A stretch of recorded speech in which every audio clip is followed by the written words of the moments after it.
नमस्कार। आज की हमारी कहानी है साहस।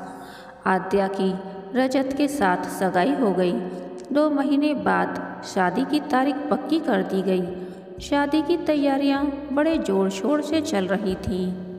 और हो भी क्यों ना, प्रमोद जी की इकलौती बेटी की शादी थी। उनकी पत्नी प्रभा बड़े चाव से एक एक चीज जुटा रही थी बेटी के लिए।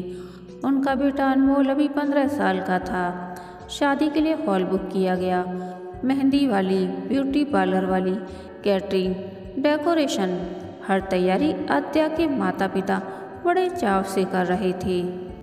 आद्या की पसंद का फर्नीचर बनवाया गया। उसके लिए लहंगा, जेवर, सैंडल, चूड़ा आदि हर चीज चुन चुन कर खरीदी जा रही थी। शादी से एक दिन पहले मेहंदी का फंक्शन था।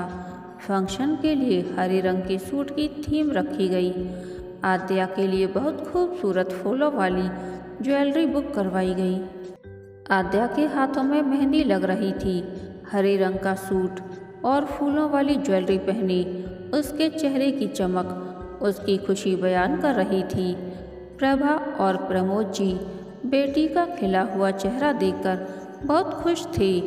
ईश्वर से प्रार्थना कर रहे थे कि उनकी बेटी को ससुराल में बहुत सी खुशियाँ और प्यार मिले।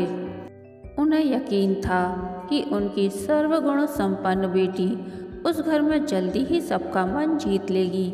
अगले दिन सुबह से ही बारात के स्वागत की तैयारी शुरू हो गई।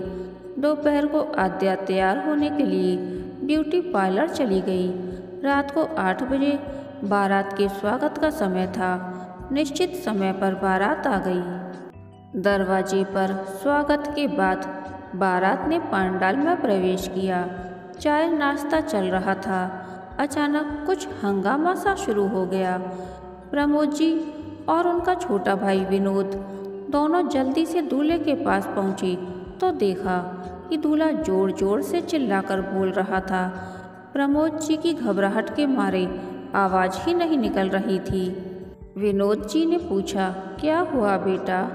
तो दूल्हा बड़ी बदतमीजी से बोला, मेरा 20,000 रुपये का फ़ोन किसी ने चुरा लिया है।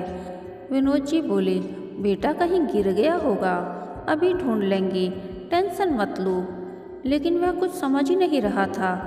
फिर जोर से चिल्लाते हुए कहा, सब लड़की वाले चोर हैं, सबकी तलाशी लो, पुलिस को बुलाओ।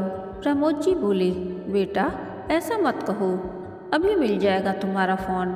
फिर उन्होंने लड़के के पिता से कहा, आप समझाइए ना भाई साहब। तो वे बोले, ठीक ही तो कह रहा है मेरा बेटा। सब लोग फ़ोन ढूंढने में लगे थे पर फ़ोन नहीं मिला। प्रमोद जी ने दूल्हे से कहा, सुबह मार्केट खुलते ही तुम्हें नया फ़ोन ले देंगे। पर दूल्हा लड़की वालों को गालियां देने लगा। लड़के ने कहा, जब तक फ़ोन नहीं मिलेगा फेरे नहीं होंगे। विनोद जी ने हाथ जोड़कर कहा, हम तुम्हें 50,000 का फ़ोन ले देंगे, लेकिन यूँ हमारी इज्जत मत उछालो।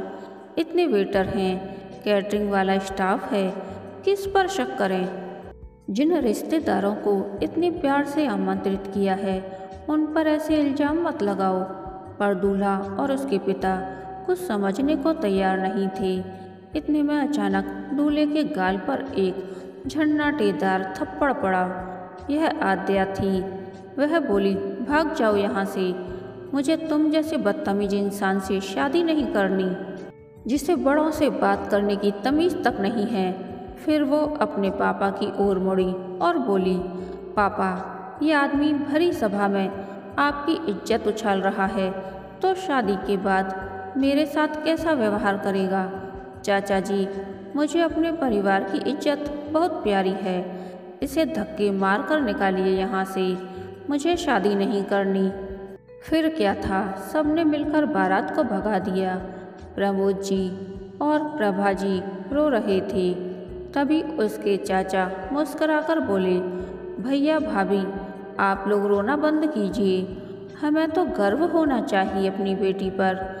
आज अगर ये साहस ना दिखाती तो पता नहीं शादी के बाद क्या क्या झेलना पड़ता इसे।